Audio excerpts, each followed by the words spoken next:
पुढे आपण विदर्भाकडे पूर्व विदर्भातील झाडीपट्टीच्या लोककला संवर्धनासाठी विदर्भी शाहीर कलाकार परिषद गोंदियाच्या वतीने काही लोककला संमेलनाचे आयोजन करण्यात आले होते। या जिल्हास्तरीय लोककला संमेलनामध्ये गोंदिया जिल्ह्यातील तब्बल 200च्या वर महिला आणि पुरुष कलाकारांनी हजेरी लावत आपली लोककला सादर केली।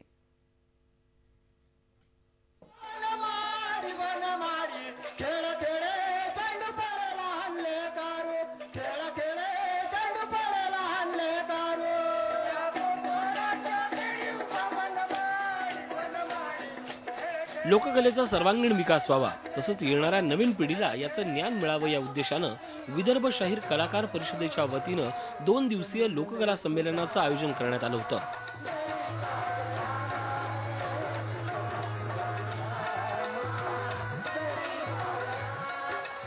गोंदिया जिल्ह्यातील या लोककला संपूर्ण राज्यात त्यांना प्रसिद्धी मिळावी तसंच या माध्यमातून रोजगार निर्मिती व्हावी म्हणून या महोत्सवाचं आयोजन मागील अनेक वर्षांपासून जिल्ह्यात करण्यात येतं।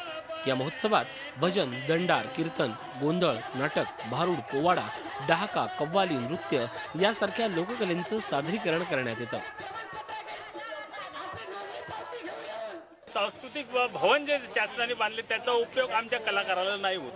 तो कमीत कमी शासनाने जे एक कलाकारांसाठी एक वेगळे मंच तयार करावा, सांस्कृतिक मंच तयार करावे, जेणेकरून ग्रामीण कलावंतांना तो मंच उपलब्ध होईल आणि त्यांच्या माध्यमातून ग्रामीण कलावंत हा शहरी कलावंताच्या तुलनेत खरा उतरेल, हा त्यामागचाही आमचा उद्देश आहे। जे लोक कलावंतांना मानधन मिळत नाही आणि जे मानधनापासून वंचित आहेत त्यांना या लोककलेच्या माध्यमातून सर्वांना मानधनापासून वंचित राहू नये यासाठी हा लोककलावंताचा कार्यक्रम मी या ठिकाणी ठेवलेला आहे। या 2 दिवसीय मेळाव्याच्या निमित्तानं खोडशिवनवासियांनी लोककलेचा आदर करत मनमुराद आनंद या निमित्तानं लुटला।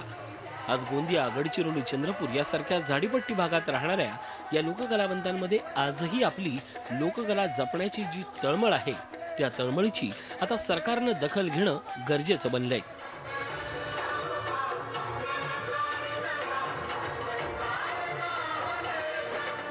माधव चंदनकर, झी मीडिया, गोंदिया। झी 24 तास रहा एक पाऊल पुढे।